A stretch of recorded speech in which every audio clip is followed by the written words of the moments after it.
Yeah. So the argument online is this constant. When I'm looking at the physics of the actual strike, I am looking at it's tenths of a second, it's milliseconds, it's the two planes of action, meaning a straight line punch has only the two planes, basically. And when you introduce the third plane because of raising an elbow, it actually does incur a penalty on speed. That's just physics. Yeah. And you were mentioning about how it's a stupid argument. It's a one factor of a punch. I mean, I'm not going to choose a punch because it's faster necessarily. Like, is the person going away from me? Are they coming towards me? What angle am I trying to get in?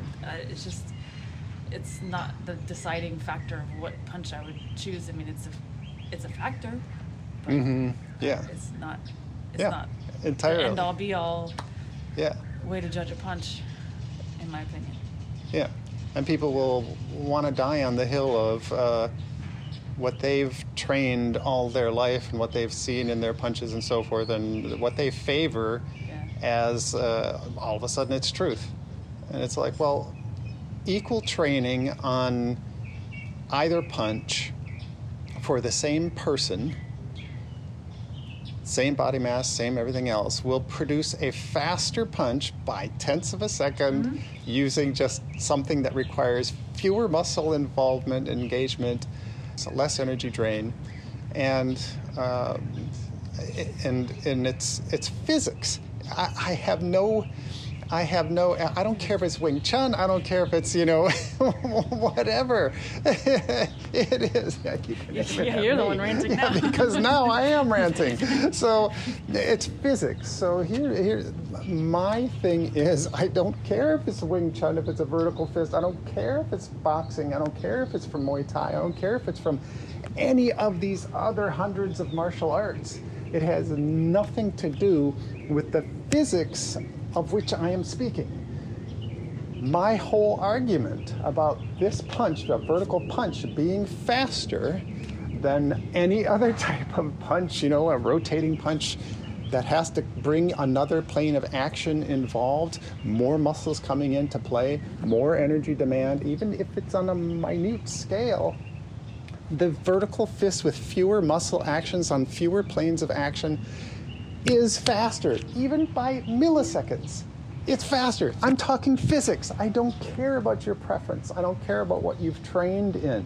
If all of a sudden you've got people that are sitting there and saying, well, and they'll argue left and right about how, well, their punch here is much faster and whatever else.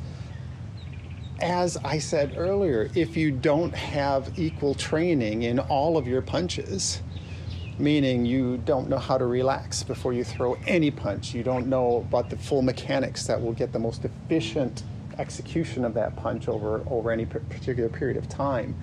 But if you don't train one over the other, you have one because you train it like crazy. It's your preference. You're going nuts on just doing just the boxing variations, and there's so many variations of the boxing punch. Then you go into Muay Thai, or then you go into Wing Chun. The trained aspect is what matters in speed. And then as you were saying, as Anna was saying, that my determination of which punch I'm going to use, I'm not going to use the vertical fist in every single situation. It doesn't call for it. The stresses of the moment, the involvement of external stimuli from all areas help round out this pathway of impulse from reading the environment, sensing where negative space is, being able to execute on intuitively because of extensive training in all these varied surroundings and varied environments and varied attack scenarios or defense scenarios, is going to help channel. It's like when Bruce Lee said, it punches all on its own. That's the mentality, the body, and the intuitive nature of it through hard training of all your different types of punches. If all you do is know how to throw hooks, guess what? You're going to suck at every single one of the straight punches. And you will be slower on the straight punches because your hook is just going to be devastatingly fast because of all the neurophysiology that you've developed to create that speed and that relaxation through the movement. So clearly, your trained punches will be faster than your untrained punches, just like a trained individual will be have higher survival rates in any encounter versus somebody who is untrained. So it comes down to, for me, it's the autistic thing in me. I am purely talking physics and numbers. I am not talking about your preference. I don't care about feelings.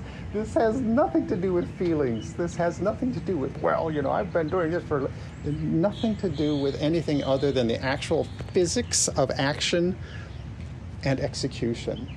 Neuromuscular involvement, the time for nerve impulse relay, the actual energy that's consumed by fewer sets of muscles involved for an action versus larger sets of muscles involved in an action, 2 planes of action coming out before you have to go forward or coming out as you're going forward.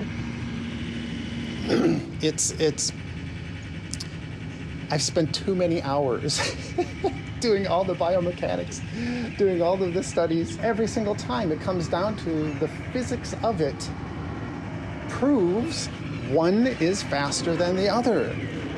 On the greater end of it, for you as your individual and your art that you prefer and things like that, but when you train religiously, frequently, with great adoration and involvement of your entire being, will be faster than the ones you don't train.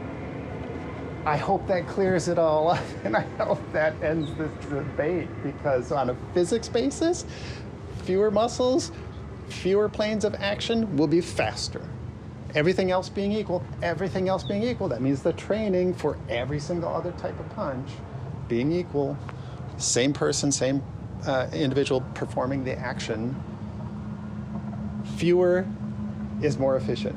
Fewer actions, fewer bones and muscle involvement, less energy involvement, you will be faster. Good rant. Well, it was from the heart, I tell you.